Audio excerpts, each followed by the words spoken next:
sucked into this kind of stuff. It happens. With my dad, I still see this thing graduated over 10 years ago. Everyone's calls. Hard for me. Show me, hey, look, it's Jason. And then got it through. Mr. Library.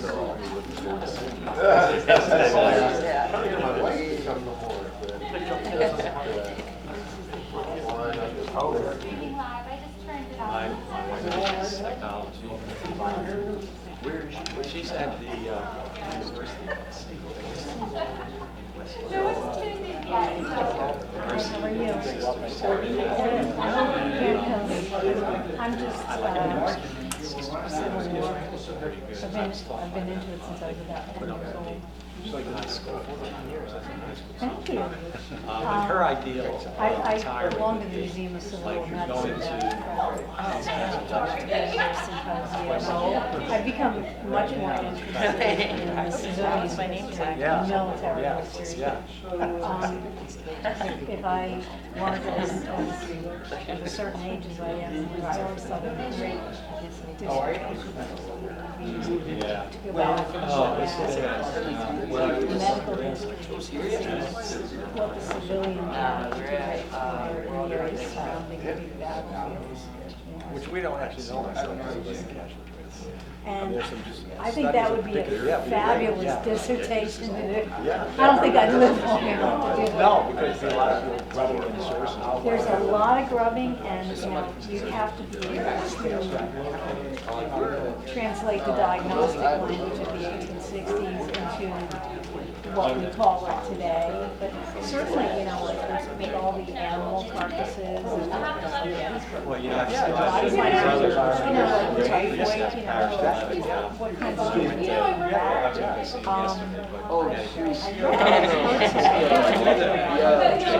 There are a couple people getting it. And it made people sick. They could have gotten dehydrated. There's I'm tired. Oh, right. And I'm driving through, I came from 95. It's actually down in modern medicine. How many anecdotes about the widow who was laid on her bed, turned her face, and they all died. And that is actually all over this place. You want to go see the girl sitting around, at the University of Pennsylvania. By investigating, you got to go. Well, see, there's just like this thing called. The subject and the house they don't I mean, I was just looking at the citation indices and like, oh my God, this is a whole, my degree is in nursing research. And I'm looking at this and going, oh my God, there's a whole body of literature and citations. I have absolutely no clue about. I know. It's just a matter of, right now, it's full time. I go through that door on my knees. I promise. I believe it. No, I've always been in debt. Here, I'll cover you with it. That is great. Same thing with my dad. Yeah. Well, it's been probably about 1991. Probably about 1991. I was living in Canada. I was going down to Penn Station. No, just and I brought my dog down. My parents were in New York. And I brought my dog down for them to babysit the granddog. Because my mother had to know everything left. And, mind you, like I said, I've been into this since I was 10 years old. I used to take my own my mother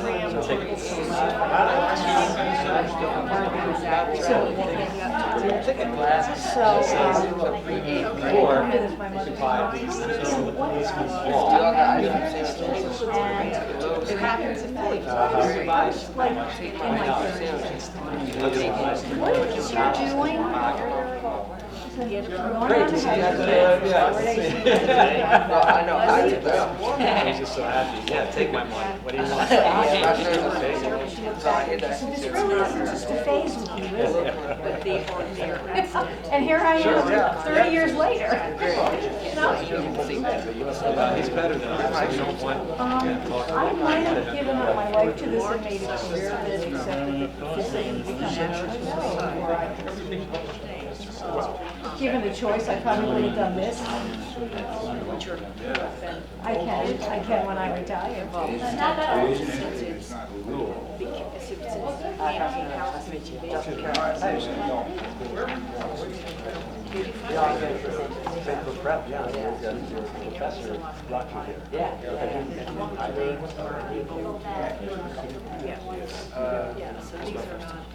It's my first time. But they also use They can go online. They're of that generation. But, Don't I know? right. You haven't lived to come up through a citation. Of course. The reason I have first of all, it seems that they haven't been that scheduled. Or is it my I just signed up for one in I got my calendar free. Yeah, we get extra credit, but They still have to come out on a all school of our bus. grades, all of our grades are free.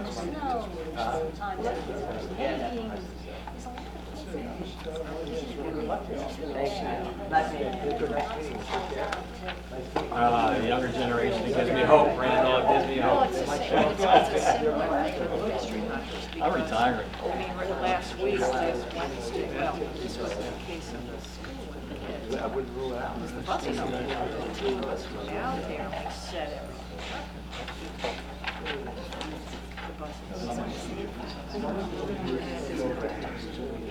And I hope they reschedule because it hurts. Like, those kids. Our model will be tag team wrestling. Yeah. No, okay.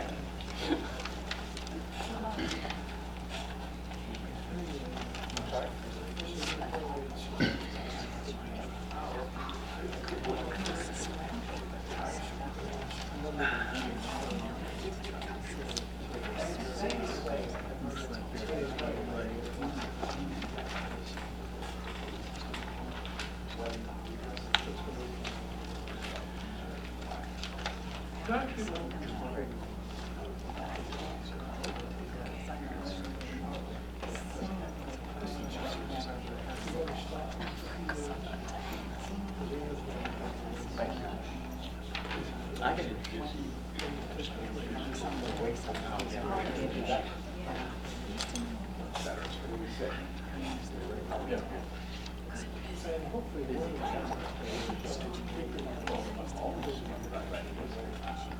I'm not going to mention anything about her.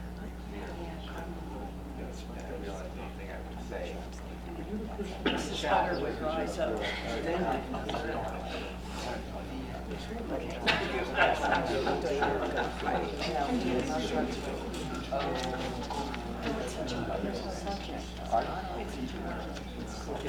Stephen Hawking was today.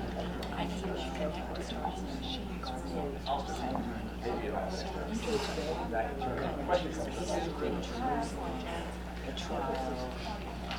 Now I'm cheating a little bit. You talk about Anna Maria Ross.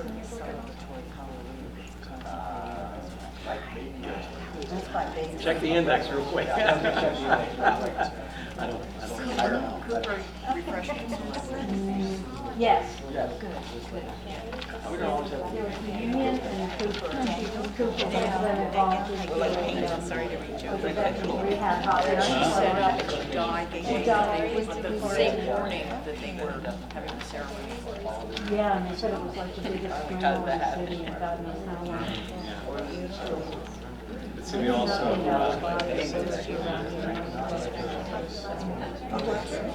No.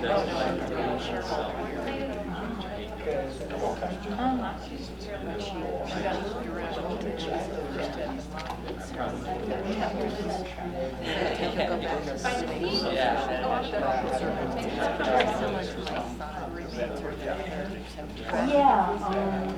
I don't remember the name of it. I'm very happy that. Yes, she's the only woman in New York. After. I love her.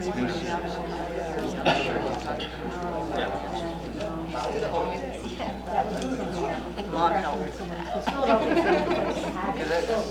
But he's on the hook for his I need to learn how to research because my degrees are in nursing and sociology. I know nothing about this stuff. Reading for fun. This was the graduate school, the business.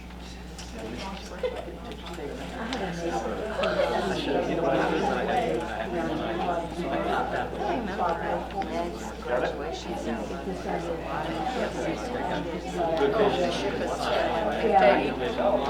Takes the famous yeah. And there in the next room from Michiana. That's where she had been.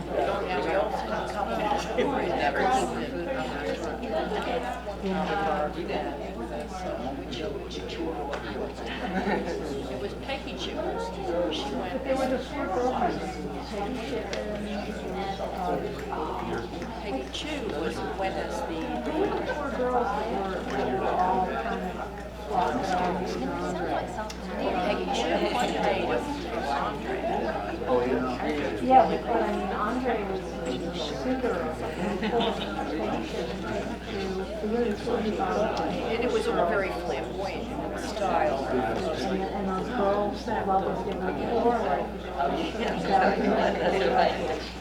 floor, Peggy Chu.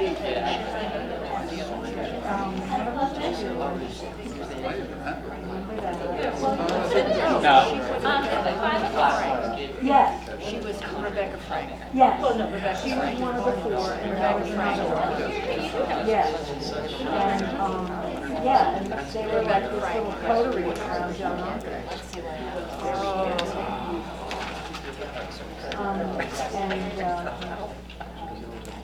Subsequent history is showing that Toby was probably up to that West Point thing.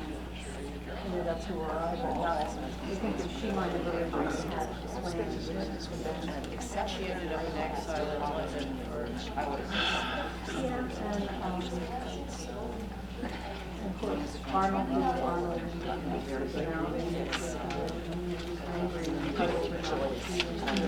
it was rest even George Washington was coming like officership.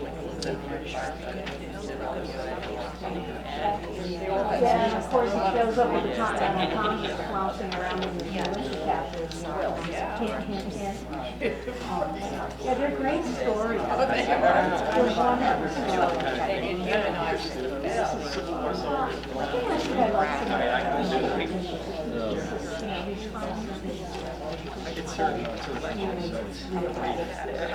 It wasn't a romance. No, it was no. She doesn't, I looked. Should she have? Good evening, everybody. Good evening. No, I got the whole guy. As many of you know, my name is Rachel Hammer, and I'm the Chief Development Officer here at the Library Company. And I am going to bring regards from our Edwin Wolf Second Director, Dr. Michael J. Barsanti. He is sorry he cannot be here tonight, but he does look forward to seeing you at future events, and certainly he brings his regrets. I also wanted to recognize some special people in the audience tonight. We have here our president, our chairman of the board, Hal Rosenberg. Hal, if you could give a wave. And we have here trustee Michelle Flamer is also here. And of course, we're going to hear tonight from one of our other trustees, Randall Miller. And so, and many of you are shareholders and volunteers, and so we thank you. But Tonight is my opportunity to welcome you here tonight. I promise I won't be up here too long because you're not here to see me. But it is my genuine pleasure to work with Claire Lowry, who is our program and events coordinator. And it's really her position here to plan our public events and programs and to enjoy evenings such as tonight. An evening where we're going to gather together here and learn about the history of our great country so we can really understand the impact of history on not only today's but tomorrow's. And so evenings such as tonight are directly connected to the founding mission of the Library Company. Most of you here tonight know that the Library Company was founded in 1731 by Benjamin Franklin for the purpose of educating our colonists in creating a more informed and cultivated community. In fact, Benjamin Franklin himself credits the Library Company for preparing our colonists for the rights and privileges of citizenship. Our community was founded by a small group of friends of Benjamin Franklin, the Junto, one of the first mutual beneficiary associations, a group of people who came together to make this community a better place and founded institutions like the Library Company. They were our first group of shareholders, the visionaries for an institution that exists today to ensure the future chapters of history continue to be written and communicated to a broader audience. Our shareholders are and have always been the foundation of our institution. You are the catalyst for ensuring that the stories hidden in our archives are explored, discovered, and communicated to a wider audience. You ensure that our curators and our scholars have the ability to work hand in hand as they analyze the collections and the materials and retell the stories of history. And for those of you who are not shareholders, it's an amazing privilege. I myself am a shareholder, and I was personally able to look through our history of shareholders, more than 11,000 shareholders of the Library Company, and find a share that I was personally connected to, that was connected to my history and my heritage, and it makes a true difference in the history of the world. It allows me also to be part of this amazing institution, and it allows the legacy of the Library Company to continue for years to come. So if you are a shareholder, I thank you. You will notice that our policies have changed just a bit, and your position as a shareholder allows you to really join evenings of education and learning like tonight as part of a privilege of being a shareholder. And if you're not a shareholder, it's not too late. There are plenty of shares available. You just see us in development or Claire at the front desk, and we can find your connection to history as well. But we try to make these events open to as many people as possible. And so they're available at a nominal cost. And of course, many of our events are free and open to students. And so we try to make sure that we continue to be a learning community. We have a group of people from St. Joe's Prep. For those of us, you can kind of stand up or give a wave for the younger people in our audience. And so our young historians, shall I say. And so before I introduce tonight's speaker, I did want to make one other announcement. And I wanted to let you know that we are currently just at the end of an amazing endowment campaign to create a permanent endowment for our program in African American history. And as part of this campaign, we committed to raising $2 million. We received a $500,000 grant from the National Endowment for the Humanities, and it was a 3-to-1 match. So for every dollar we raised, they matched 33.3 cents on the dollar, right? And we've almost raised enough to complete our match. And we've done so through hundreds of donors and supporters, many of whom are here tonight. And so we thank you.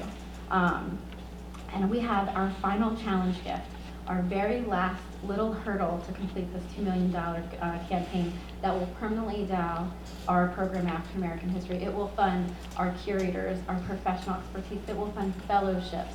It will fund acquisitions and public events and programs like this so we can continue to tell the stories of history.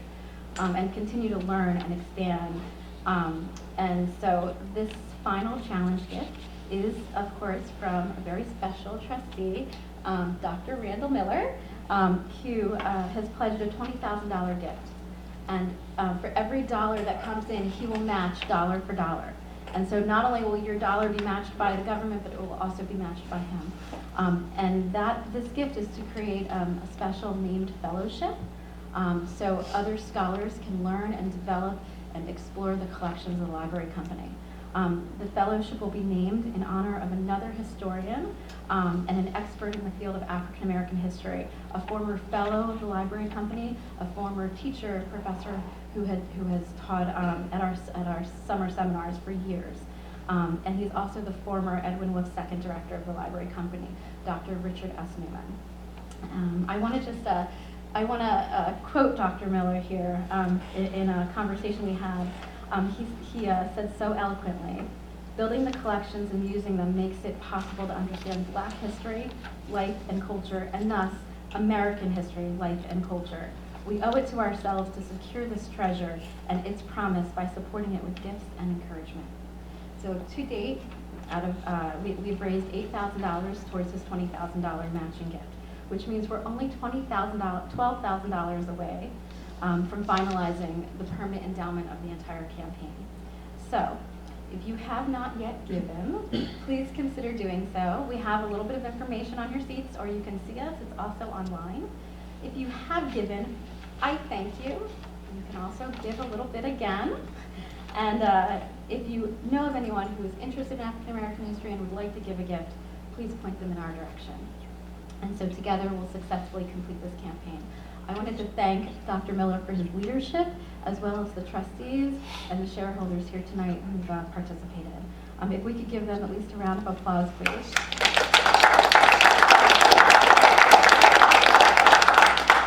So now on to tonight's event. First, I have an exciting announcement about our collections. The Civil War Graphics and Ephemera collection is now available in the Library Company digital repository, which means it can be searched online. You can search thousands of digital images, including broadsides, political cartoons, playbills, song sheets, scrapbooks, maps, and photographs, all from the comfort of your own home. And then you can come here and see them in person. So it's very exciting. And I know I wanted to mention that because a lot of that collection directly relates to the talk we're going to hear tonight. And so I now want to give a little bit of biography on our speakers. And we're going to start with Dr. Randall Miller, who's the professor of history at St. Joseph's University. He's also a trustee here at the Library Company. He received his bachelor's degree from Hope College, and he received his PhD and master's from Ohio State University. He's one of the region's most respected and insightful political analysts. Dr. Miller has developed a national reputation as a commentator on a variety of issues, including national and regional politics and government, the Civil War and Reconstruction, power and class in America, colonial and revolutionary America, the history of immigration, ethnic and urban America, and slavery and the Old South. His knowledge of American history blends with his interest in modern politics to create a unique perspective. He's been quoted by the New York Times, Washington Post, and many others. And he's frequently appeared on news channels and offering commentary on National Public Radio. He is also the author or editor of more than 20 books. I don't know when you have time to teach. You're continually writing, or sleep for that matter. Plagiarism works. Oh no. His most recent edited book, or one of his most recently edited books, was on Lincoln and leadership. And our other esteemed speaker tonight is Dr. Paul Cimbala. Dr. Cimbala received his bachelor's degree from St. Joseph's College, now University, and his master's and PhD from Emory University in Atlanta, Georgia. Prior to his arrival at Fordham University in 1987, he held an editorial appointment with the Black Abolitionist Papers Project at Florida State University, and he taught at the University of South Carolina at Aiken. His research focuses on the era of the American Civil War, where he teaches courses on Civil War and Reconstruction, War in American Society, and the American South. He is an award-winning author and historian, and among his books include Under the Guardianship of the Nation, The Freedmen's Bureau and Reconstruction of Georgia. This book received the Malcolm and Muriel Barrow Bell Award of Georgia Historical Society. He also has included, in addition to that, is Veterans North and South, the transition from soldier to civilian after the American Civil War, and Soldiers North and South, the everyday experience of the men who fought in the Civil War. He's co-edited with Dr. Miller several essay collections dealing with Civil War, truly an expert on the Civil War era. So tonight, we have the pleasure to hear from Dr. Miller and Dr. Cimbala about their most recently co-authored book, The Northern Homefront and the Civil War.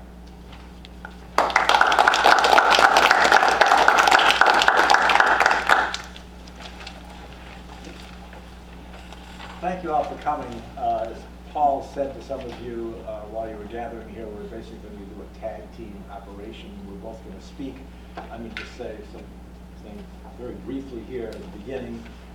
He's going to speak, then he'll turn it over to me, and then we'll have afterwards, question and answers afterwards. And since we already have the pitch to fill the matching grant request, we will pass hats as well. My understanding from the library company is that not only will we take legal tender, that is cash in the United States, or any other legal currency, goats, anything in kind, Bitcoin, if you know how to translate that into dollars, etc. So be generous, and all goes well. Before I say something as well, you got to give the library company a lot of credit. They put on tremendous programs.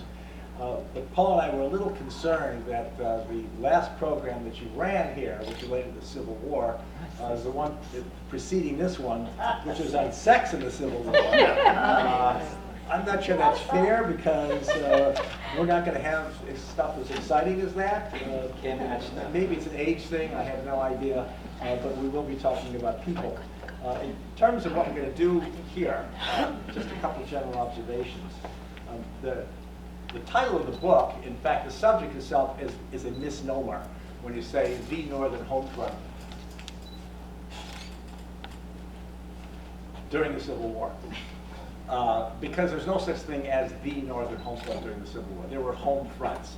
There are so many contingencies in terms of how people experience the war. It would depend upon location, it could depend upon religion, it could depend upon sex, it could depend upon race, it could depend on ethnicity, it could depend on occupation, etc. In fact, that's one of the problems historians have had in grappling with home fronts, whether north and south, is what's going to be the emphasis. And so we simply concede that there were certain overarching patterns that we discovered in our work, and we'll claim those as a home front, understanding that in a sense we're basically cheating the story by not being particular enough to recognize all the different aspects that make up home fronts, if you will. The second thing is there's a big argument among historians about what the effect of the war was on people at home, on the home fronts. And one of the arguments is that the wartime experience was not only transformative for the soldiers, but it was also for people at home.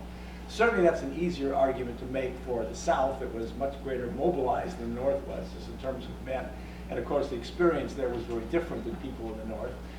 Unless you were in Chambersburg or Gettysburg or a little Vermont town or in the southern part of Indiana or Ohio, you didn't experience the war by invasion, for example.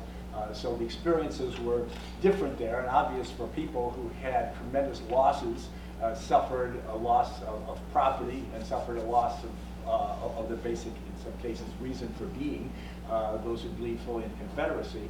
It was transformative. The South would never be the same. Slavery ended, at least as a legal institution because of the war.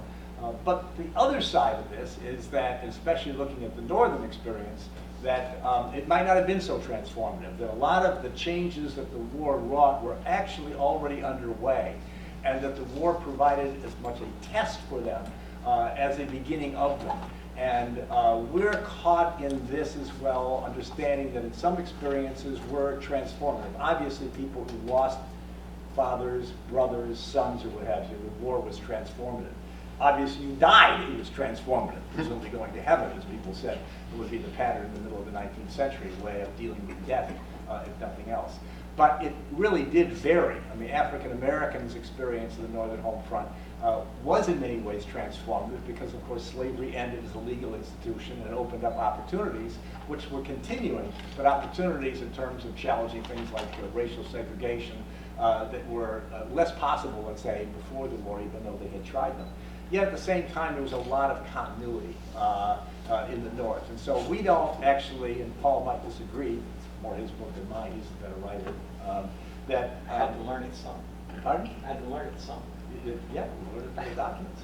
That the war might have been transformative for some, but not for others. And we don't stake a claim one way or the other in that argument, in dealing with it. And the third thing relates to the book itself, in terms of why a book on this subject now. And there are a lot of reasons for that. One is there hasn't actually been an overview of this for over 20 years. And there's some really fine books on the subject. So that was reason A. Reason B was that we were asked to do it for a book series, et cetera, which actually dictated somewhat the form of the direction we had to take it.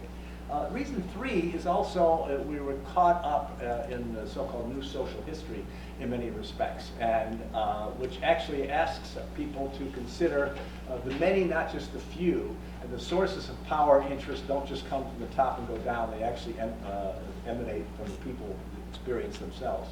And one of the things we've done here in terms of the structure and the dynamics and the direction of the book is we've worked from the ground up. Ron White, who actually gave a wonderful lecture here at the Library Company last fall, calls it ground level history. I actually like the term. So we've worked from personal accounts as much as anything to try to get inside the experience of the war, working up, not discounting the roles of government, et cetera, but trying to figure what was the experience like on a day-to-day basis and a regular for all the different kinds of people on the northern home front. So that itself was also a rationale for doing a book, and that is to try to have some of a reorientation, or maybe even a recentering, if you will, of emphasis. So all that said, I'm going to turn it over to Paul, who's going to say a few things, then I'll say a few things, and we hope we interest you, and then we'll learn from you during the question period. So, Paul Cimbala.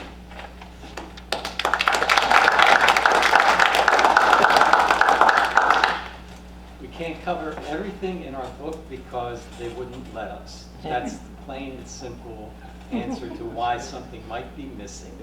Because the editors say, we can't sell a book with more than we're asking because people won't pay the money for it. So we had to be careful. We did have restrictions. What interests me about the Northern Home Front hits me every time I teach the Civil War at Fordham University. I ask students, why did people fight this war? And they are smart. They usually come from places like St. Joe's Prep. And they say things like, well, the South wanted it, the South, I have to correct that pretty early on in my class. They wanted their independence. Well, what about the northern states? They wanted to protect the Union. I say, okay, but why? Why did they want to protect the Union? What is the purpose of that? Why do they feel so necessary to protect the Union? Initially, a lot of Northerners said, well, let them go. We don't care. But the firing on Fort Sumter changed that kind of dynamic so that most Northerners knew that they had to stand up to these rebellious Southerners and began to discuss why standing up to rebellious Southerners was important. And I'm going to briefly talk, well, I'm going to try to briefly talk about, I've got a clock right over there, about this motivation, and then maybe why I don't think it faltered as much as some other historians have argued, usually like, oh, you know, if Atlanta hadn't fallen to Sherman, Lincoln would have lost the election in November of 1864. Maybe not. But anyway, motivation is, you know, for running off and joining the Army to fight this war. It can be based on many, many things. I'm motivated to do this sort of thing because I have intense personal feelings about the enemy. I have a willingness to make these sacrifices because they anger me so much, or because I want to get away from my parents or something of that sort. Fear and rage play a part as well. And that rallied men to the flag and their families to support them. But the participants are steeped in a 19th century economic, social, religious, and constitutional world. They have ideals. And I'm always wondering, and I ask my students this, do you think if you read more and more about these people and learn more and more about their lives, were ideals more important for them in 1861 than they are for us today? And they argue one way or the other, and it gets things going. But clearly, ideals were important for these people. Religious, constitutional, social, economic, all these things were important. Motivations essence in Northern society at this time was a patriotic commitment to defend liberty bequeathed to Americans by the nation's founding generation. And I do hate these glasses. I just had eye surgery, and they wouldn't give me a new prescription yet. So thank you, CVS, but there's still a bit of a problem. So bear with me, please. I get to see. I have 20/20 vision out here. You guys look wonderful, nice and sharp and crisp. It's the close vision that is giving me a problem here. But anyway, this is the essence, this idea of defending liberty. And that also begs another question. What was this liberty bequeathed to the people by the founders, and how do they interpret this liberty, what it meant in 1861, 1862, and beyond? One thing was clear to Northerners. There could be no liberty outside of the protection of the Constitution, the old Constitution. And the Union had to be preserved to preserve that meaning, the old Constitution. Northerners understood that slavery had been at the core of this antebellum sectional conflict, and the cause of secession was slavery. There's no way around it, no matter how much people like Judge Napolitano on Fox News will tell you. It wasn't about tariffs, it was about the institution of slavery. That doesn't mean that people went to war to free slaves, obviously. But the outbreak of this violence, slavery played a central role. Eventually, it would become something more than just an incidental reason. It became a core reason for many Northerners to fight this war. They weren't quick as their enemies were to say that they should end slavery, they should fight, or that slavery was the essence of the reason that they were fighting. Nevertheless, as the war continued, they became more and more intensely committed to a cause, an ideal that they might not have thought about in 1861. Keep in mind, people do change their minds.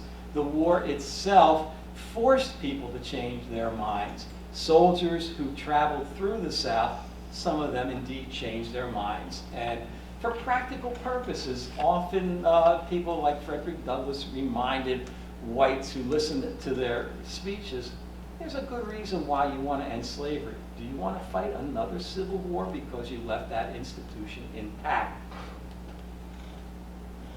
Northerners accepted Abraham Lincoln's call for volunteers because they also understood the responsibilities as citizens.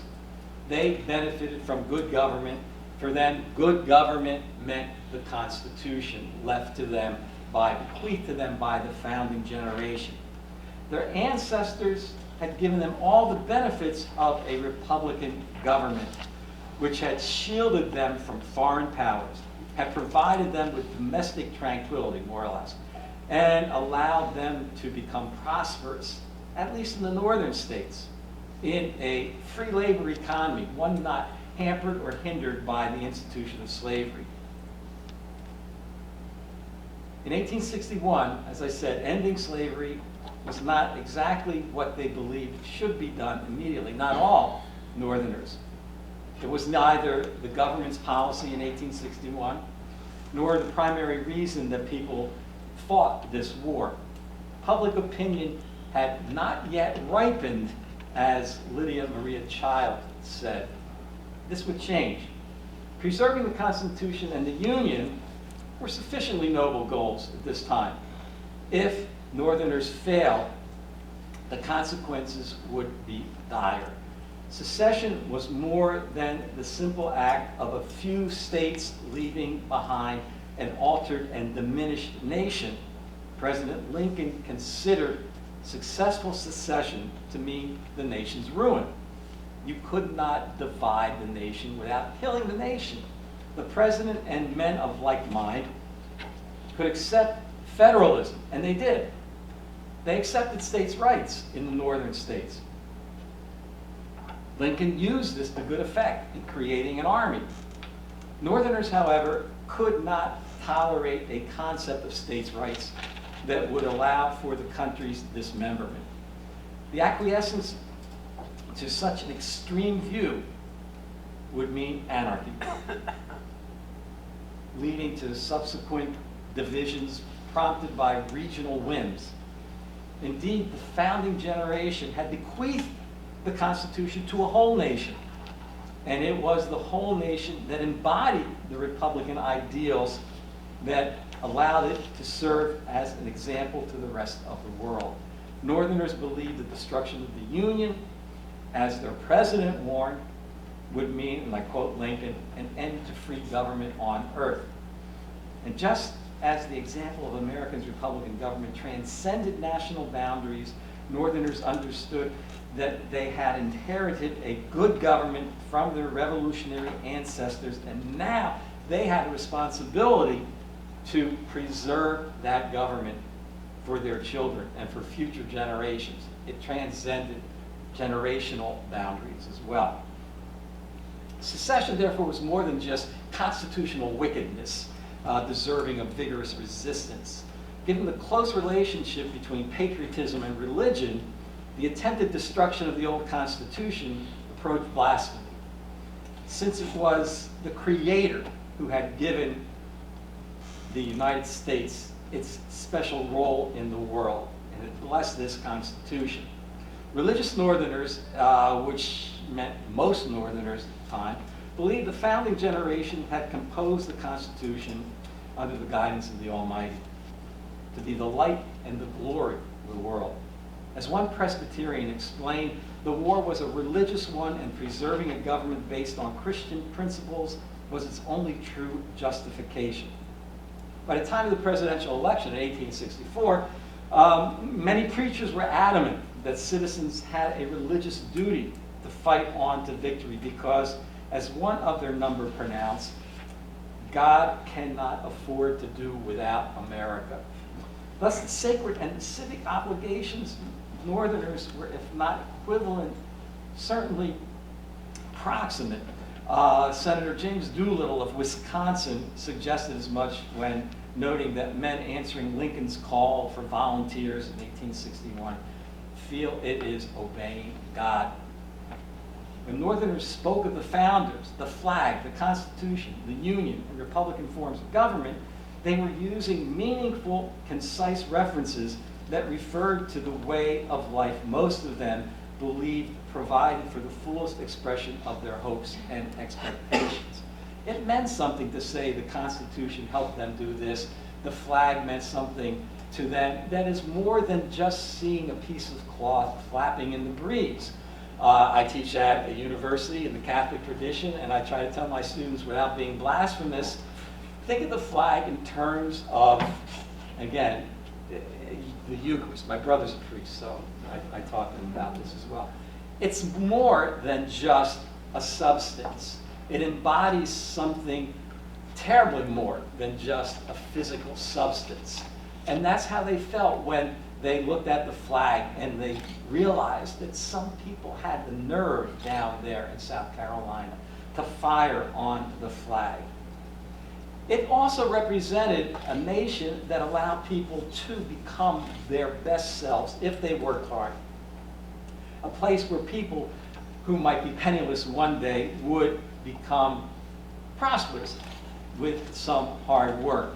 Self-government, fair elections, and a free economy that promised opportunity to those who worked for it, as well as the churches, the schools that passed values along to the next generation, all worked together to strengthen the republic.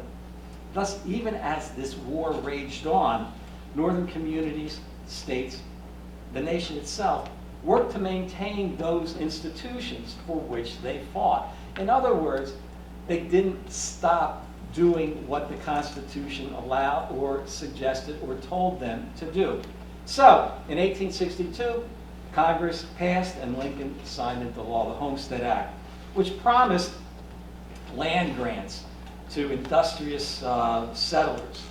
That reflected the government's commitment to this idea of free labor, meaning labor without slavery, which diminishes not just the ability to make money off the land for free white people, but diminishes the very sacred nature of labor itself, because it, according to their views of Southerners, said labor is something that a white man should not do. This is beneath us. And Northerners said, no, this is our essence.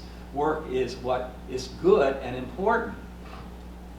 In 1864, worrying about his own political survival as the presidential election approached, Lincoln believed that it was critical for the nation to hold elections for the sake of demonstrating the strength of Republican government. In other words, just because we're in the middle of this truly extraordinary crisis, this existential challenge to the nation, doesn't mean we should put off elections. This is what we are fighting for. Lincoln explained, if the rebellion could force us to forego or postpone a national election, it might fairly claim to have already conquered and ruined us. Fighting a long war for the preservation of the Union forced many Northerners to ponder exactly what they wished to preserve in that Union when they won the war. Some people might have worried about how the war was going, but just because you lose a few battles doesn't mean you're ready to give up that long-term goal. Clearly, it would be a union in which those free institutions, the schools especially, might be a good example, the elections, the ability to earn and become something more. These free institutions, the opportunities they protected, would continue to thrive. Having given the Republican Party national power, Northerners understood they were fighting for a nation that would at least confine slavery to where it already existed by prohibiting westward expansion. There's no reason to vote for the Republican Party if you didn't believe that you had to confine slavery to where it existed and do not let it expand. As the war continued beyond early expectations, Northerners considered whether a reunited nation, as I suggested, a reunited nation with slavery in place would undermine those free institutions for which they were now making serious sacrifices. Conservative Northerners, of course, continued to protest the way the war was being fought. Conservative Northerners said it's not about slavery, we don't need this. There were soldiers who resisted the idea that they should make sacrifices, including sacrifices of their lives, or even their civilian comforts for black freedom. Some people, however, assumed the war was a God-given opportunity to act against slavery, even if such action were not yet government policy. For the northern black population, of course, it's always about the abolition of slavery. You don't have to work at the black abolitionist papers for a while to figure that one out. That's always at the core of their beliefs about this war. When given the opportunity to fight Confederates, black soldiers did so expecting to win respect from white Northerners and gain full citizen rights while furthering this abolitionist crusade. On July 16, 1863, New York African Americans meeting in a convention issued a clear statement of why they supported the war. It is a battle, they wrote. It is a battle for the right of self-government, true democracy, just republicanism, and righteous principles, all the things that whites fighting this war believed in, against anarchy, misrule, barbarism, and human slavery, despotism, and wrong. Even black Americans, they continued, have by nature certain inalienable rights, including the right to fight for the freedom of generations that shall succeed us. Again, cross-generational beliefs about what this war was about. Of course, African Americans didn't have to think long or hard about the role of slavery in the war and how to preserve those institutions and how those institutions would not endure a bloody war that would result in 1862 or 1863, the acceptance of slavery's continuance. An increasing number of Northerners came to accept the necessity of dealing with the problem of slavery. They came to accept the necessity of emancipation. Now, that doesn't mean that they believed the destruction of slavery was a moral issue, that they should fight because blacks in the South were put upon by these white Southerners. No, not necessarily for a lot of white Northerners. However, they did know that slavery helped white Southerners fight their war. And emancipation would be a tool by which the Northern war effort could weaken the Confederacy. It was also, and they stressed this, Frederick Douglass mentions this, they stressed this, it was also a war, an objective that would guarantee free institutions. As I said before, they talked about how if you don't free slavery, we could fight this war, we could suffer death, we could suffer these losses. But when you go back to America in 1860, with slavery still in existence, where is the guarantee that there would not go right? You would not go right back to another crisis, another incident that Southerners might stamp their feet and say, no, we must have further protection of slavery. Without slavery, there never again would be a war such as this, they believe. So Lincoln's Emancipation Proclamation, the preliminary Emancipation Proclamation in September 62, then promulgation of the January 1st, 1863 proclamation made very good sense to African Americans, and they said it should make sense to you. Why would you ever want to do this again? If we allow Confederate states to come back into the Union, you're going to do this. Forget about your moral argument at this time. Also, Northerners came to understand that the free institutions, the schools, the elections, the ability to work in a free economy, these things that they cherished could transform the slave states, further guaranteeing the continued benefits of those institutions where they already existed, but then helping along these poor cousins of ours, these misguided cousins. Such transformation would happen only after a victorious North removed slavery from the land, because slavery perpetuated ignorance and all things contrary to what Northerners considered essential for a good society. There was a chaplain who argued, Chaplain Horace James, who argued that slavery, the abolition of slavery, the Northern Army chaplain, was critical for undermining the Southern war effort. He argued that rebellious states' residents must, and I quote him, give up their aristocratic notions and begin to stimulate free labor, establish free schools, call out energies of all classes by elevating rather than depressing them, and level up society to a standard of intelligence and thrift. In other words, end slavery and the South will be transformed.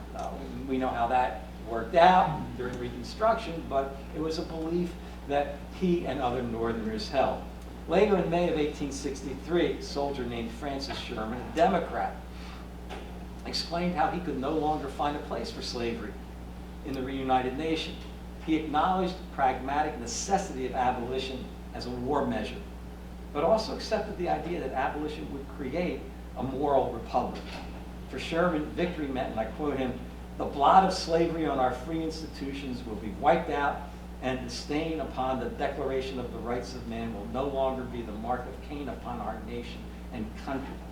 In 1864, the editor of the anti-slavery paper, the Western Christian Advocate, acknowledged the need not only to end slavery, its position from the start, but also to accept racial equality.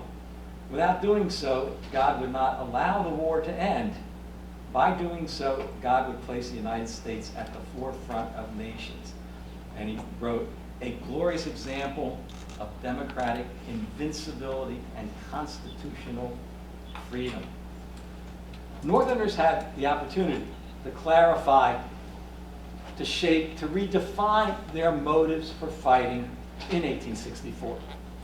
Clear and, clear-cut, either yes or no take on whether the war that Lincoln was fighting was one that they wished to continue to fight. And the President's victory was a rejection of those more conservative Northerners, Democrats, who had campaigned against his policies, including emancipation, as well as an affirmation of the Republican Party endorsement of national freedom with its platform commitment to a constitutional abolition amendment. The Republican Party in 1864 said, we will push for this amendment to end slavery. It's a clear choice, and Northerners voted to go with the Republican Party's view of what this war should be. In giving Lincoln his victory, Northern voters pledged that the free institutions they revered would no longer stand side by side with the institutions of slavery. An institution that denigrated labor, promoted ignorance, blighted an entire section of the country, and deprived a significant portion of the nation's population of its humanities. For a growing segment of the population, Republican policies and the presidential victory in 1864 gave official standing to what they came to consider an essential, if not exclusive, reason for fighting the war, the abolition of slavery. Now, these motives, of course, were challenged during the war by events that challenged morale. The motives provide reasons for making wartime sacrifices. Morale becomes the measure of the northern states' ability to sustain the enthusiasm of its citizens for making those sacrifices. And I could talk more about that, but I'm going to defer to my mentor, my guru, the man who made me what I am today. But seriously, if you, we can talk about morale later on in conversation, but you know, the Battle of Bull Run riled up Northerners. It's a defeat, and they come to fight for the flag. I think the darkest day, I think Fredericksburg, the more I read about it, was the darkest day in the northern states because it seemed like such a waste.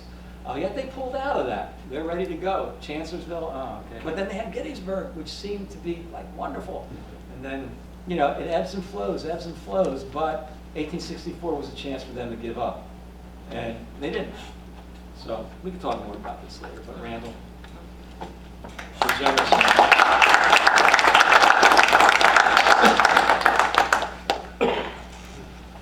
Thank you. I'm going to build on that somewhat and then also take a bit of a different tack, if possible. I want to open just with an observation from James McPherson, the preeminent student of the American Civil War, Pulitzer Prize-winning author. And he opens up his book, Ordeal by Fire, which is a staple for people teaching Civil War, with an observation. It's actually a twofold observation about the significance of the Civil War. He says that two things happened in the Civil War that were unexpected in 1861. And we also take them for granted because we just take them for granted. One is the end of slavery, which was inconceivable in 1861. This institution that existed for 200 plus years, a durable, elastic institution, great strength, where slavery could go really almost anywhere. And as we know, people really die for it. It was over as a legal institution, which was staggering and greatly ironic as well, because of course the South had seceded in order to protect and advance the interests of slavery. In the process of doing so, in fact, signed its death warrant, although they did not know that. As Paul suggested, even Northerners didn't know that and didn't necessarily fight for it. There was much as consequences as was cause. The other thing, though, that he brings up, and I want to build on that a little bit, is that the other great surprise of the Civil War is that the Union survived at all. Europeans have been clucking since the beginning of this experiment in Republican, and then it became Democratic government. These kinds of governments can't last. They violate political science. They expected that at some point it simply had to unravel. And now all the preachments about how republics are unstable, etc., even the further preachments, the democratic governments itself are really a contradiction in term because they're by nature disorderly, etc. It's all coming true. And yet one of the most remarkable things that happens during and because of the Civil War is not only did the Union survive and this democratic experiment continue, it grew stronger. And the Union became something else during the Civil War, which is where I want to go a bit. It became something more than just Union. It was not just a matter of survival. But we can see in the Civil War that there was, not the beginnings of, it was already rooted in the people, but there was an infusion of belief and commitment to something that we're going to call the nation, which was more than just a union. Nation is a people. Nation is the body of ideas, etc. Am I in trouble? No. Oh, okay. I want to get closer. Oh, okay, that's fine. That piece of paper walking up, and I'm like, am I? No, you're good. We didn't offend anybody by saying slavery's dead. We don't know these things. We just don't know. We're not going to believe anymore. It's getting scary. Anyway, so that this union could emerge in the war in some ways stronger. And this triumph of Northern arms would give an enormous boost to American nationalism.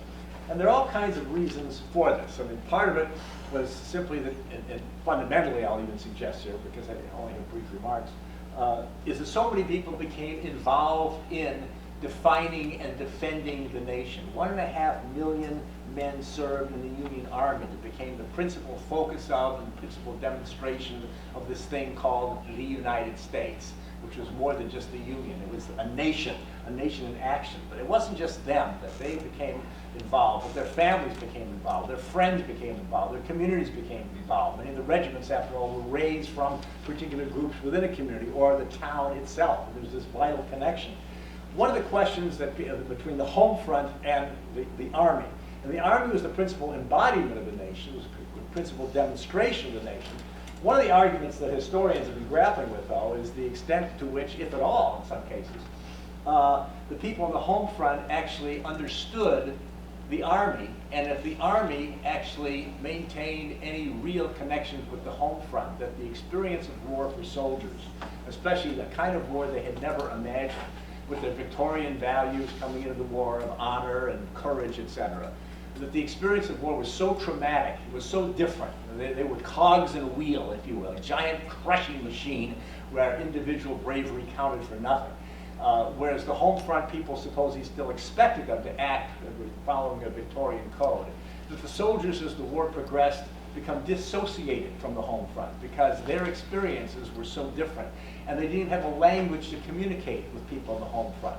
And eventually, after the war, the only way they could communicate was creating, in fact, a fictional account of what they did during the war, where they had to do or be witness to some terrible, terrible things. There are others who argue, however, that people on the Homefront might never have been able to experience that fully, to be sure, then as in wars today.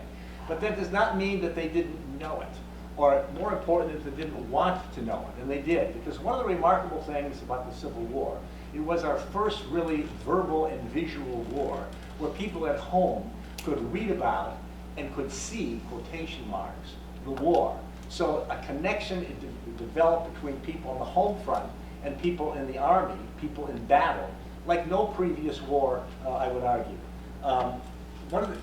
This was a literate society. Over 90% of Northerners were supposedly functionally literate. That meant at least that they knew how to read, if not necessarily how to write.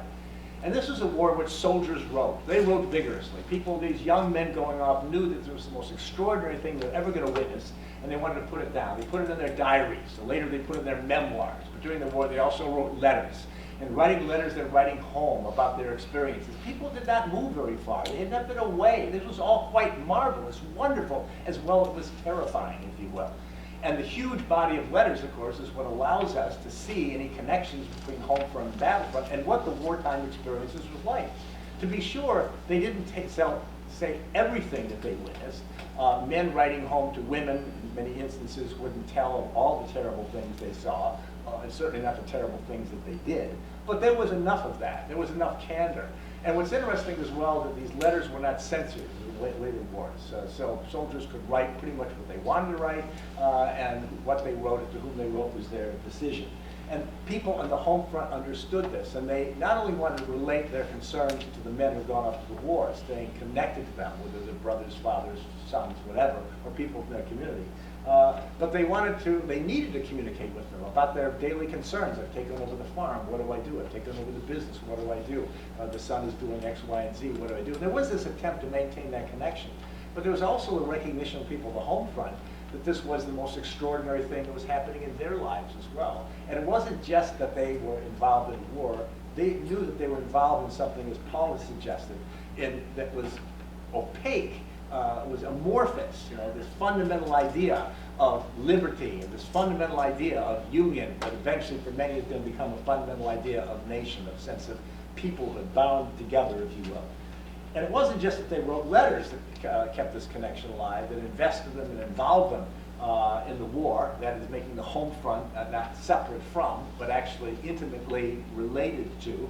It was the newspapers and the illustrated magazines, many of which illustrated magazines, what have you, we have here at the Library Company, that literally brought the war home in unprecedented ways and with a kind of immediacy that no previous war had ever done to a people who were not, of course, being invaded by it.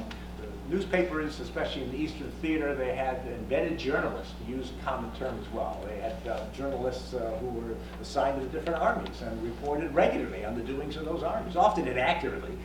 They had to generate a readership, and sometimes some lurid description or some exaggeration would work to make sure people were going to pick up the paper.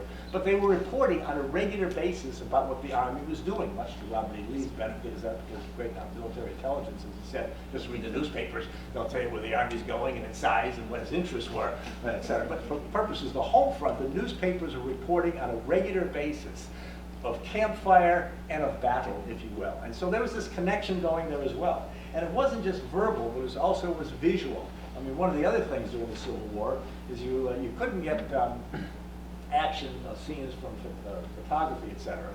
But there were also illustrators who also went along with the armies, and they would draw illustrations of battles. Again, often exaggerations. You should not discount the importance of art, in effect, informing content. Nevertheless, there was a sense of dynamism, a sense of connection. And these were coming out regularly, and like Harper's Illustrated or Frank Leslie's Illustrated. So you're getting both a visual and a verbal connection. And of course, perhaps the most important thing in terms of making the war seem more real to people at home was photography. This was the first war that was really photographed to a large extent. And the photographs were of various kinds. Early on in the war, not surprisingly, and the technology meant that the photographs were going to be relatively static. You couldn't show motion. But you could show before and after. You could document, if you will, the strength of the army by looking at all the supply wagons or whatever. Early in the war, the photographs were most common would be ones of the carte de visite, and these essentially were small portraits mounted on cards. You've probably seen many of these things, tin type, amber types, whatever, that soldiers took of themselves going off, and they would be kept at home to remind people that they can share, that we have somebody that we care about who's in the Army. We're going to follow his fortunes. You might have one of the family. So that was a visual connection, if you will, between the soldier and the Homefront as well, reminding them that they were involved, that they cared about them. And it was a visual reminder as the war went on. But you also had scenes of soldiers amassing. But what you didn't have, of course, is the costs of war.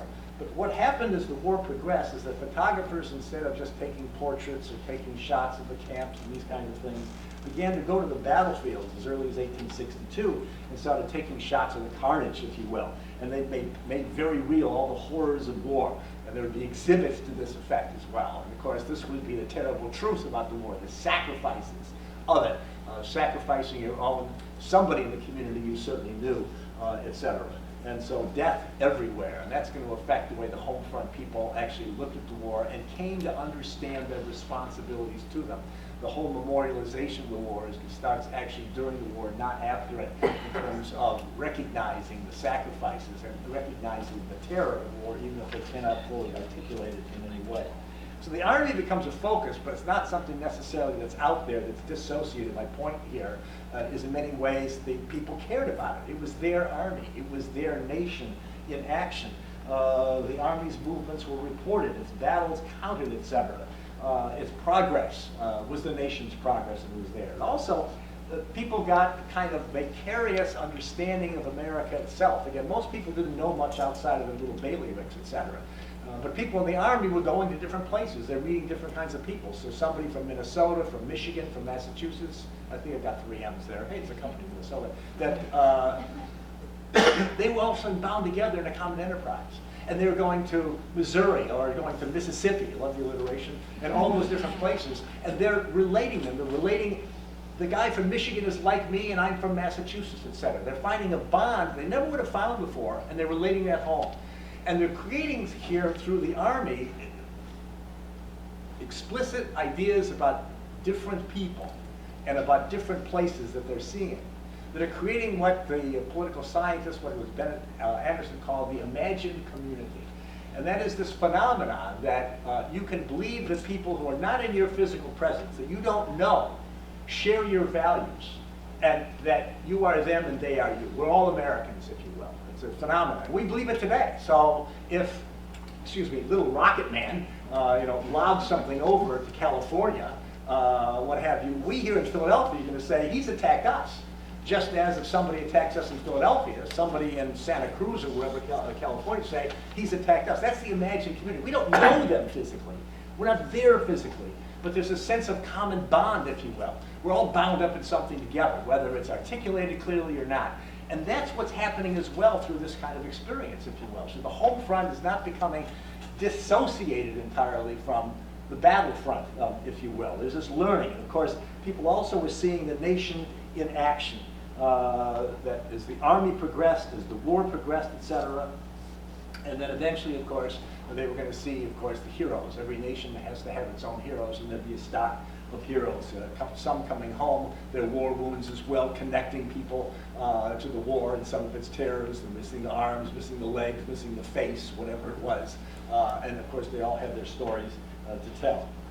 Related to this in terms of connection was the expectation that it wasn't just be the soldiers going off to war, but it would be the people at home who were going to make victory possible. There's the old saying from Napoleon that armies move on their bellies. And this was certainly true in the Civil War. One of the great advantages the North would have during the war was this tremendous capacity to produce. It had more manpower, but it also had more power to create material, which in time, of course, would be the recipe of the victory, along with great leadership, if you will. But this expectation was not confined just to men. It also related to women and even to children. And of course, one of the big stories coming out of the Civil War, not surprisingly, was that women became active agents in the war. Now, some few, of course, wanted to become so involved in it that they disguised themselves as men. I'm not really talking about those. I'm talking about women generally. Part of it was simply out of necessity, of course, is that if the men went away, somebody had to take care of the farm. If the men went away, somebody had to take care of the shop, and they assumed these responsibilities with their other ones. And initially there was this attempt to try to manage from afar, but it wasn't very long before the women themselves, maybe there was a brother who hadn't gone off, maybe there was an uncle who had been, were forced in effect to assume responsibilities for which many of them previously had not been prepared. Some were continued doing kinds of work that they had done before in the war effort. So earlier on, you had sewing societies that became soldiers' relief societies, etc. Extensions of the home in that regard. Some did new work, working in munitions plants, what have you, which was directly related to the war effort. It was also very dangerous work. Some women died because of explosions, etc. Some worked in fields that previously had been preoccupied, in fact, the claim of men only. And nursing, for the classic example of that. And so that by the end of the war, nursing became recognized as something women could do as more than just an extension of the home, and became even potentially a profession for women.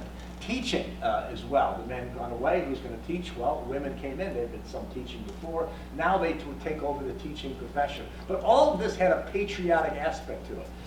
Seamstresses, as many women, again, out of necessity, they did things that they needed war work. They became clerks or what have you, which actually transformed the nature of the office. But in their work, they were constantly reminded they were doing something for a greater cause. And there was that expectation built in, even visually. We have some examples here at the Library Company. You can look at issues of like Harper's Weekly, etc., or a very famous print by the United States Sanitary Commission that says all the things that women should be doing. They should be nursing. They should be in the munitions plant. They'd be doing all these sorts of things where they should be doing those things. Not that they can, but that they should. The nation needs them. And if they don't participate, it'll fail. Now, in some cases, women translated that into trying to get advantage. Seamstresses who were abused and underpaid reminded they should make sacrifices for the nation. Some of them from Cincinnati then organized, some from Philadelphia, and said, well, the nation owes us something as well. and appeal directly to Lincoln in that regard. But the key point here is that they were made to be direct participants in the war. This had become an expectation of them. Time-wise, oh my God, I don't have any time. Okay. Well, there's so much stuff. I've got one thing here. I'm going to jump ahead. The war enlisted and drafted virtually everyone into mobilization and service. It also made the most mundane and regular behavior political, especially as the war went on for years and the cost in lives and treasure was being used up. Americans were always a political people, and the war simply intensified and expanded political consciousness, political convictions, and political participation and expectations thereof. It included men, it included women, and it included children as well. It entered the home, and in some ways even transformed the home, if you will. Initially in the war, the expectation was, there were all kinds of accounts of this in 1861, political parties are going to go away. We were all bound together in defending the Union. Well, that didn't happen. Political parties continued, and actually that was one of the things that gave strength to the Union, because it forced Republicans to constantly make a case as to why the war was necessary, because they could be unseated, if you will. The Confederacy didn't have political parties, and that's one of the reasons people argue that it devolved, if you will, it degenerated, because there was no way to organize people across state lines for any kind of common purpose, if you will, so people became ever more local. Well, one of the things this meant, of course, is that in the United States, politics was an everyday affair.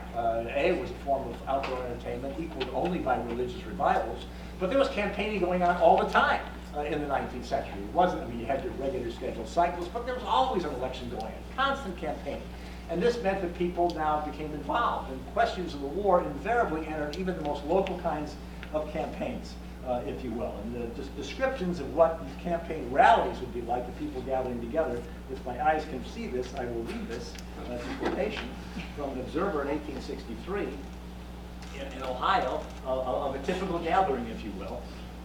The chaotic affair, perhaps a bit vulgar, featured a noisy parade with people wandering about eating and enjoying themselves. Politics demanded orators and the listless loafers who listened to them. Cheering occasionally, jeering more frequently, all this in a din of discordant music, the racking fire of great and small guns and the shrill cries of apple women and vendors of firewater. For the rest, there were children squalling, young people flirting, angry men swearing, drunken men reeling, all the varieties of swarming, bustling crowds. The good old days. Miss that. Party supporters insisted on outdoor political demonstrations were part of it that included men, women, and children. Men, women, and children wore hats, they wore handkerchiefs, they wore scarves, paper collars, mittens with patriotic symbols and words and political party labels that advertised their loyalty to a candidate, to a party, to a principle. Partisans had access to all sorts of things that were stamped with political and patriotic symbols and cartoons and slogans that further brought the war into the home and the home into the public square. Even children became politicized and wearing these sorts of things. And actually, the exhibit, the online scanning, what have you, I forget the exact name of the project Library Company is doing, derives from things like the remarkable McAllister collection, one of the greatest, if not the greatest collection of Civil War stuff you're ever going to find is here. All that ephemera, Liberty collars, and my favorite, as I mentioned to some people before, cigar wrappers. I mean, the point being, you could not escape the war, etc. This is being in public display and reminding people publicly, but even working subliminally to consciously make them aware of the importance of the war and their importance to that war. People in the Homefront, they could not avoid the cause, even executing the most daily activities. They sent letters, notices, and other written fare, and envelopes embossed with flags, eagles, and other patriotic symbols. As the war progressed, printers added portraits, caricatures, allegories, vignettes of military heroes, images of slavery, and representations of war that expressed more complex political ideas and interests. At the same time, patriotic symbols, especially that old flag, were stamped into newspapers, magazines, pamphlets, and broadsides as a matter of course. And all of these things had serious and successful purpose of trying to stimulate supporters to vote to their candidates, to produce high rate of voter participation, and to care about public affairs, if you will. Now, I'm going to have to jump ahead here because we've talking too long. So, the demand that the war mattered, and political parties mattered, etc., also meant you had to deal with the opposition. And one of the things that happened during the war is, yes, as Paul suggested, elections continued, which was extremely important, as Lincoln as well understood. That's why we were fighting, if you will. But also there was suppression of political dissent in various ways. And we know a lot about the public efforts of doing this, suppressing particular newspapers, suspending the writ of habeas corpus, arresting various people, most famously Clement Vallandigham, who supposedly were subverting the war effort, etc. But what's interesting to me, to us actually, in terms of the people in the war and their involvement in it, is the extent to which these kinds of things actually entered the home as well. That the differences in politics actually disrupted the home front. In some cases, they brought people together, but there are many instances in the correspondence and the diaries where, because the war was forcing people to choose whose side are you on, what do you actually believe, how much you're willing to sacrifice, the nation has demands of you. The extent to which this didn't just enter in regular correspondence. You could read the letters. There's a lot of politics in letters between men and women, surprisingly so, women supposedly being apolitical, not the case at all. But also in terms of the differences, and there are examples, for example, of, I'll just give you two quick examples of how it could affect even relations within a family. In one instance, a woman from Iowa who couldn't afford to keep the farm up moves in with the in-laws who are in Indiana, etc. And she is a strong advocate for the war aims. Her husband's in the war, etc. And he's a Republican. Her in-laws, however, are Democrats, etc. Copperheads, if you will. They want to maintain a good home. She's writing all her concerns to her husband, who basically says, you have to leave.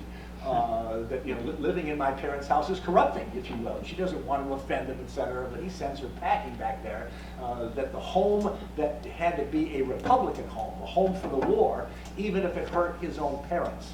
Another example, and I'll just read this one here, is that an Ohioan by the name of Jane Evans, who was a staunch Democrat, who opposed conscription and emancipation, what have you, was engaged in a rather pleasant and regular correspondence with a cousin who was a soldier. Although very different, increasingly diverged over politics. And Sam, who had been a Democrat, but had become changed by the war, like many soldiers, and actually witnessing slavery, he was shocked by what he actually saw. It was not an abstraction anymore. Eventually, signs on to become an officer in a black regiment. They continue the correspondence, but in the end, he chastises her for her rebel views. And they can't maintain a correspondence anymore. They cannot maintain a family anymore. And these kinds of things were constant. And the reminder again of how politics entered the home, but the demands of the nation. And I just want to close with one thing, and then we'll move on here. Since Paul brought up religion as well. One of the most striking things about the war, in terms of its entering every aspect of life, is it also entered religion, which was at the core of America. Nothing escaped the politics of the war and the demands of the nation. Everything was now of consequence, including which side was God on. You assume God was on your side in this ordeal by fire. It demanded, as I said, people choose side and that they act to do things. This is the 19th century. You can't hide as you can in the internet, troll, and these kinds of things. Your reputation, your stay in the community demanded by what you did publicly. So your conversion required a public confession. Your honor required a public act.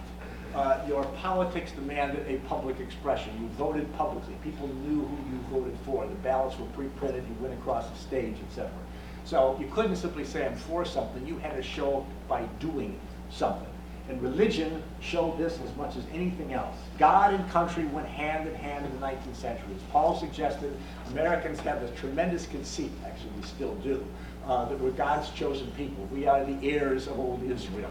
And that is not just in terms of God favoring us, but there are enormous responsibilities in being the old Israel, or the new Israel, if you will. And of course, people reminded them of that in all of history. It's sort of John Winthrop's "We Shall Be as a City Upon a Hill," the famous lay sermon, because the eyes of the world are watching us. And if we fail, then there'll be failure everywhere. Now, this was secularized during the American Revolution, this idea of being a city upon a hill, which is invoked repeatedly. Just listen to people and give their public speeches today. And that which is repeated often is something that's fundamental to people's belief.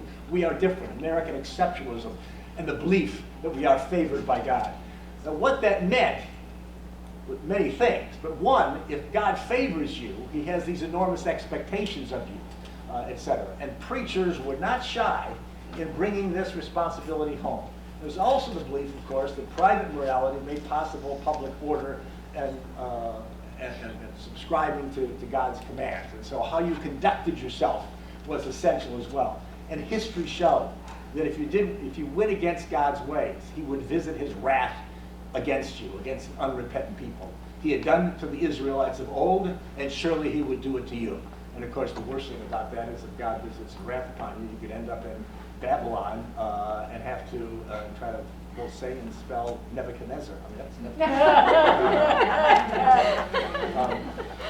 Methodist minister in 1861 summed it up to many people. I'll be done in 2 minutes here. The cause of the country, this echoes what Paul was saying, the cause of the country is the cause of God.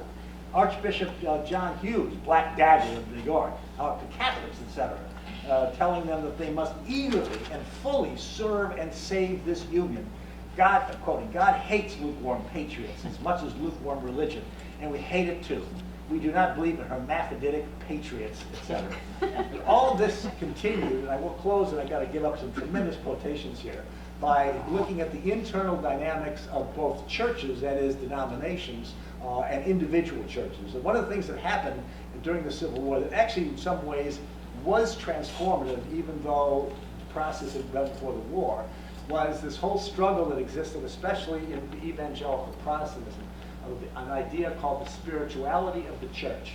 And I don't know how many of you know the concept, but basically it's an argument whether or not the church should be a forum for political ideas, etc., or whether the integrity of one's faith and the church's mission, which is to save souls and preach the word of God, would be compromised by bringing these things in. This was an argument that existed before the Civil War, and abolitionists, of course, wanted the churches to, in effect, bring politics into it, and it divided many churches before the war. It divided whole denominations before the war. The Methodists, the Baptists, and the Presbyterians all divided over the question of slavery, but also over the question of whether or not that should be preached at all in their pulpits, because it threatened schism, it threatened dividing people and diverting them from the principal task, which is to save the souls, etc. And good will come from that, etc. And prepare the ground for the second coming of Christ. So these were arguments. Well, the war did not allow for discussions of it, because the expectation of the congregants and the expectations of many ministers, and the farther north you went, the more this was, is that the nation demanded, because God commanded, that you commit to the war. So congregants expected preachers to preach for the war, and preachers preached for the war. But that didn't satisfy everybody, because there were congregants who didn't want preaching for the war, because that could be preaching for the Republican Party, or preaching for conscription, or preaching for emancipation, or something like that. So churches divided over this. Some churches, in effect, driving out ministers who didn't preach enough, and some churches dismissing ministers who preached the wrong stuff or too much, etc. And so the point there is that the churches themselves become, what do I want to say, venues for, but examples of, the need to become involved in the war. Nobody was escaping the war and its implications. And one of the outcomes of this, in terms of the nation, and I guess I'll conclude with this, even though it's a pretty ugly conclusion, is that in religion, as in other examples, a kind of civil religion emerged in America, in the North especially, nurturing this idea. There was a syncretism of political and religious beliefs of America was the example of God's providence, if you will. The destiny was to be worked out in America. And so the religion of America becomes, in effect, America, and not necessarily any particular denomination. And as Horace Bushnell wrote, from Hartford, Connecticut, as a congregational minister, and I'm quoting now, in terms of the meaning of the United States, confirming the special place of the United States that the war had demanded, and supposedly now the war was proving. God's own nation, providentially planted, established on moral foundation. That's what America was and should be. Now let me conclude just with one observation here, because I've eaten up all my great stuff without getting into it. Let's close with Lincoln. How could you fail? Close with Lincoln. And if you want to understand the Civil War, certainly from the Northern perspective, you need go no further than the Gettysburg Address. And if you know the Gettysburg Address, it used to be, you had to memorize the Gettysburg Address. 80 and some years, it's rather interesting what Lincoln includes in there in this dedication to a cemetery for the fallen soldiers, part of the process during the war of nationalizing death, claiming everybody through the death, through the sacrifice. They're going to be ours. We're going to take Robert E. Lee's plantation. Arlington goes up there. We're going to plant them here. That is a kind of bonding with the death and saying they are all ours. He never uses the word union in the Gettysburg Address. He uses the word nation in the Gettysburg Address. He added in the day and the moment. It wasn't in the draft at all. Under God in there. He talked about the freedom, which was actually in the draft. And then he gave that final peroration of why all this mattered, and it had to matter, to the government of the people, by the people, for the people, shall not perish from the earth. And that summed up the reason, and that's what galvanized so many people in the North at home to believe this war was not something for those who had gone away to it. It was a war that meant everything to them, everything to the possibility that Paul talked about, of ideas of liberty, ideas of possibility, ideas that God has commanded you for a special place in history. They felt deeply involved in it. Lincoln understood that as he asked people to dedicate themselves to a task yet remaining. It would be a task not just for the war, be a task ever after. And that too is the Northern Homefront during the Civil War. Thank you.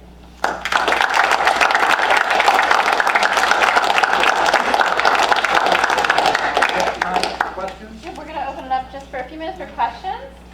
We have a microphone. Ann McShane, our digital collections manager, is going to come around with a mic. If you have a question, just raise your hand. NEBUCHADNEZZARKING. I actually didn't hear that. My hearing NEBUCHADNE.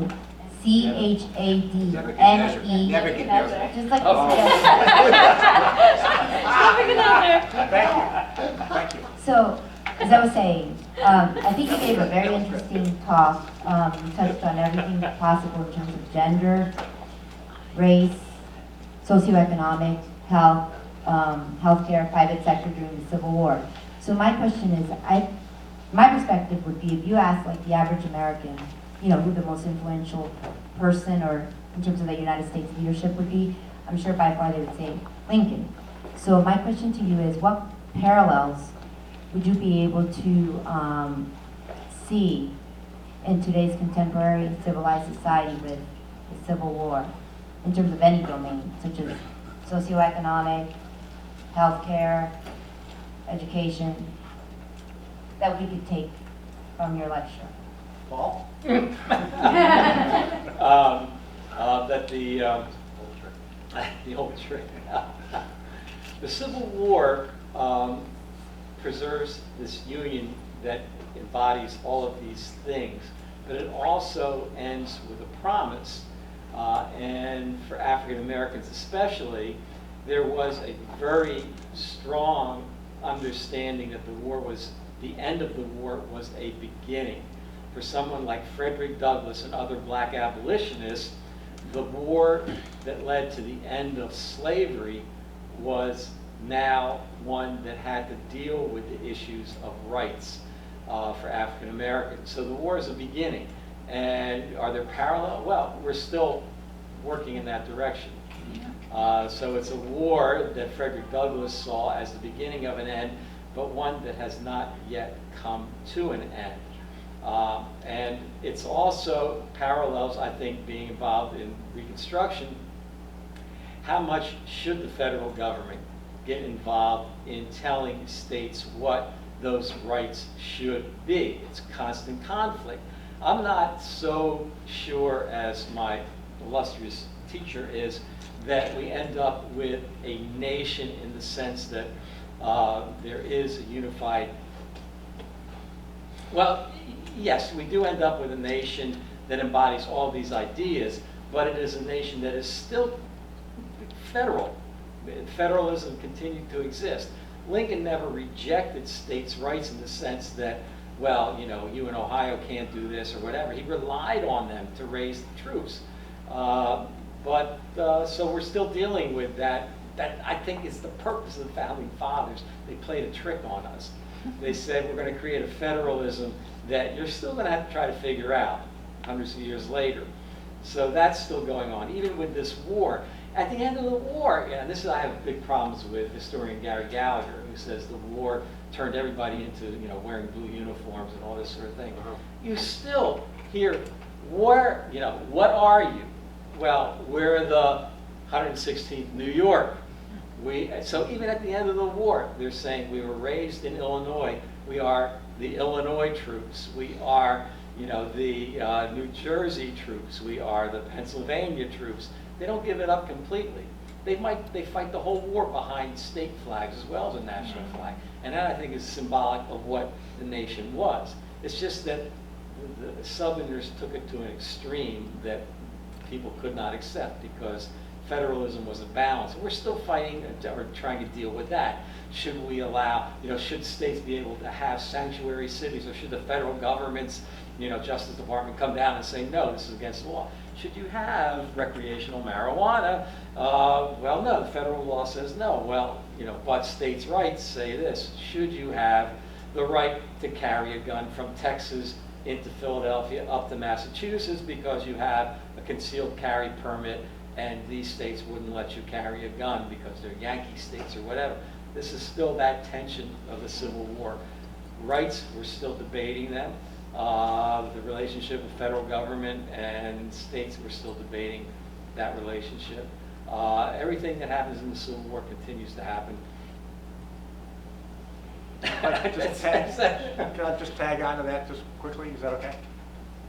Yeah, thank you. That's just. So I think a couple things related to this is just understanding that, as one historian, Thomas R. Deacon, said, and I think it's a beautiful way of understanding America. America is always a people in the process of becoming.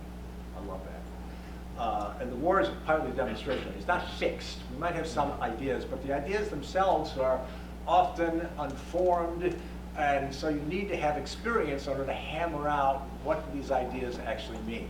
Vague terms like liberty, etc. And I think that's useful to keep in mind. And you can have these moments where, of course, there's a kind of clarity because it's just dictated by circumstance. And then you can learn a lot about that. There's also an unfinished revolution, a term that Eric Foner uses as the subtitle of his book, Reconstruction, Unfinished Revolution. And that's useful to keep in mind. Unfinished revolution from the 18th century, but unfinished revolution in the 19th century. And it's an unfinished revolution today. One thing I didn't bring up, but I'll just bring up in terms of arguments people have today, and Paul reminds us that we still are in a federal system. But don't necessarily equate national government with the nation, and people in the 19th century did not necessarily do that. The national government could be an instrument of the nation, but it's not the embodiment of it like it would be for Europeans, etc. But one of the things that came out of the war, which I think is significant and echoes today as an issue, is the whole concept of negative or positive liberty. And many people in the 19th century and people today think in terms of negative liberty. You have liberty, government is there to protect it, but the danger is that government's always going to be invasive, it's always going to be threatening liberty, so you got to have as many restraints as possible because you can't trust government to do anything except your liberty or take your liberty away. And that was the prevailing view. Thus, Congress shall make no law, right? First Amendment, Congress shall make no law. And all kinds of concerns there. But the Civil War actually demonstrated the possibility of something else, which is called positive liberty. And that is that government can be an instrument of expanding liberty rather than a threat to it. Paul mentioned a couple of these things during the Homestead Act, which would make it possible for more people to go out and be free labor, to become the foundation of liberty is actually having your own property, 168, whatever it is. The free man is the independent man, the most independent man is a simple young Republican farmer. Government can do that and own most of the land. Creating a Department of Agriculture, for example, during the war in order to make it better for farmers to understand. They get weather reports and all sorts of things. The Moral Land Act, where you can actually establish colleges that are going to teach the agricultural arts, the mechanical arts, etc. A transcontinental railroad bill, make it possible for people to go west and be connected to markets. I mean, all these kinds of acts, and of course the ultimate act of positive liberty was emancipation itself. That is, you can create more liberty through federal government action. This was a contentious idea in the 19th century, and the Civil War provided a demonstration of what political science called positive liberty. Government can be an instrument for liberty, not necessarily a threat to liberty. We argue about that yet today.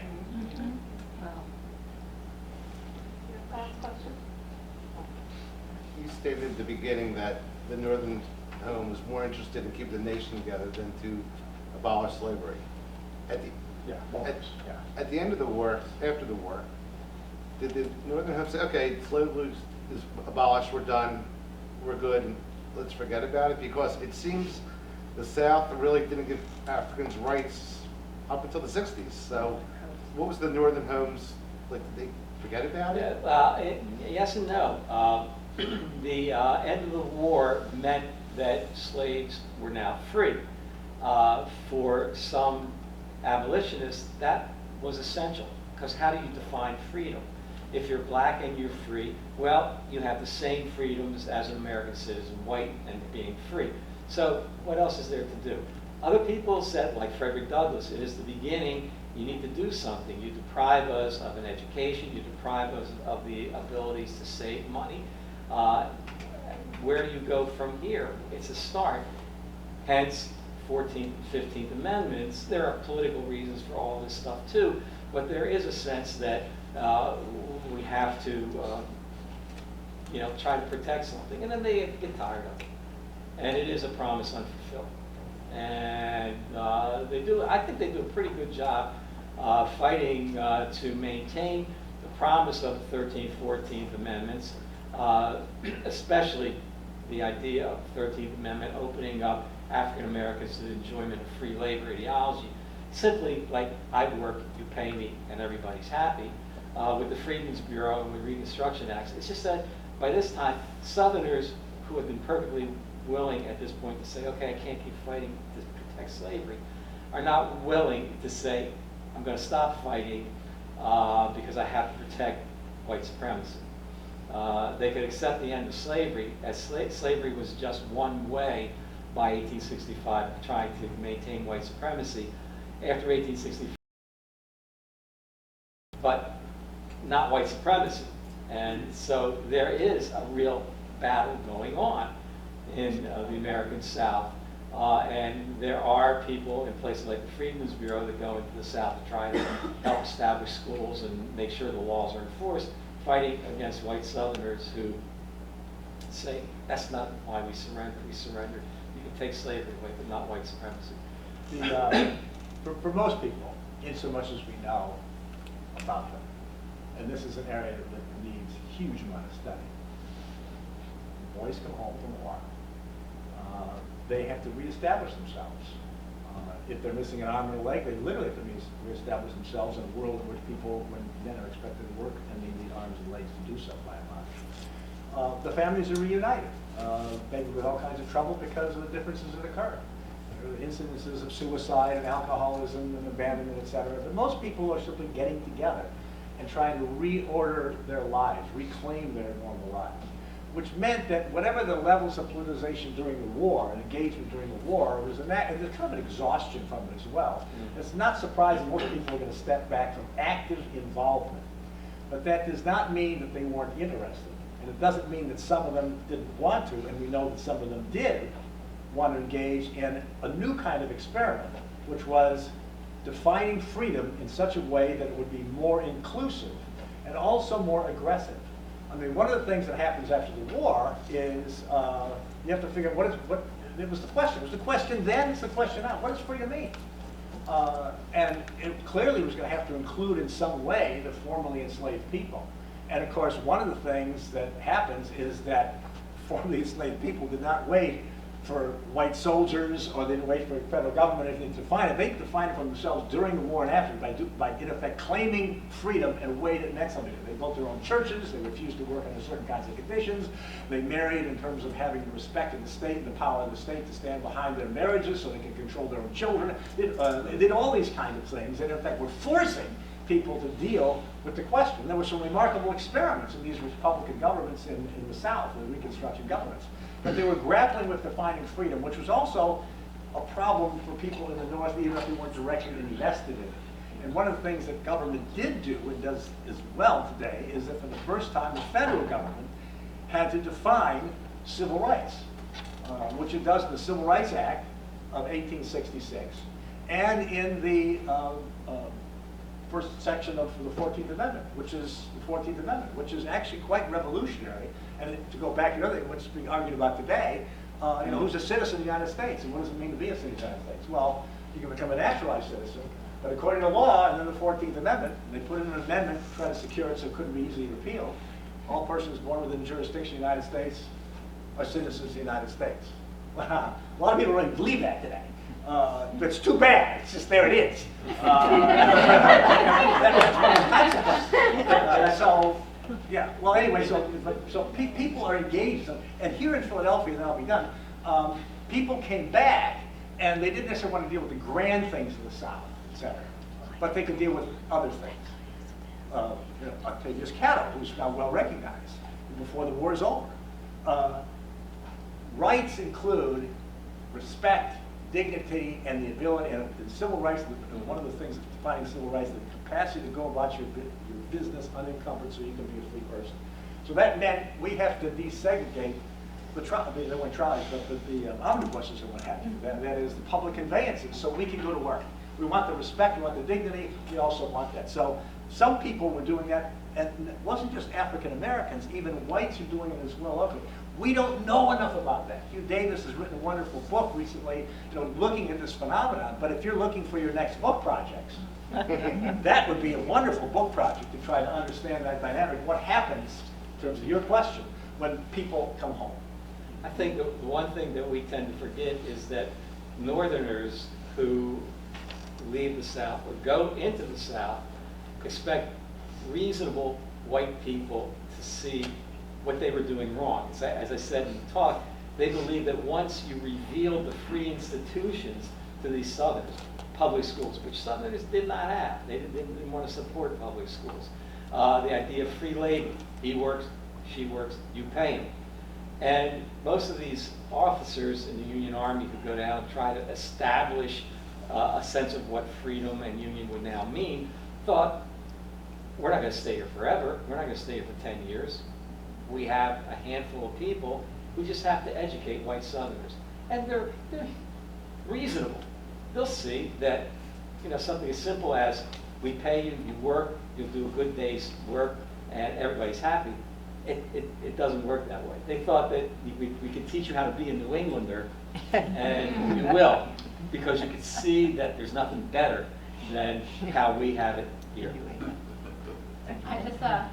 We're out of time for questions, but we do have a book signing at the reception. So if you have questions that are outstanding, come on up. Our speakers will be signing books and talking and engaging, as well as noshing and eating and snacking in the other room and drinking, of course. And so I just, before everybody leaves and gets in line to get their book, I just wanted to thank once again Randall Miller and Paul Cimbala. You guys did such an engaging and inspiring talk. I have to tell you, it's really recreating the Library Company's purpose 287 years later. It's really looking at a learning community, and we're privileged to have you here tonight. So if we could just give them one more round of applause. And if you enjoyed tonight, of course, it wouldn't be me unless I'm just going to give applause for some upcoming programs. First of all, the The LCP collection, the Civil War collection that we talked about, is on view tonight. Nicole Scalessa is our IT Director and Digital Humanities Coordinator, and Anna McShane is our Digital Collections Manager. They went to great strides to get this collection uploaded by tonight. You get to scroll through it on the iPads and see them, and get to kind of view them, not in person, but certainly digitally. And so please, in the Logan room, the iPads will be available, and so will they. And they're amazing to talk to as well, so enjoy. March 22nd will be a collections review hosted by our own librarian, James Green. It's a real treat. We're going to be looking at the Brightenall collection. Joseph Brightenall was one of the founders of the Library Company. He was a secretary, but we have his collection of leaf prints, and you'll get a chance to see some of our nation's first printed currency. It's going to be a real opportunity to speak with an expert in early Americana, James Green. So it's going to be a lot of fun. You'll get to see our collections up close and personal. So that is March 22nd at 2:30. And then March 29th is our program in Women's History program. And let me see if I can get this straight. Kate Thomas, who is a professor at Bryn Mawr, will be speaking about Kate Fields. It's a little connected, sorry. Who is a real leader in the field of women's history, and certainly a journalist and a savvy female entrepreneur. And it's going to be an amazing talk to learn about an amazing woman and her leadership in history. So please join us. And please come up and purchase a book and have some wine and some drink and some food. Thank you again for coming, everybody. Have a wonderful evening. What do you say?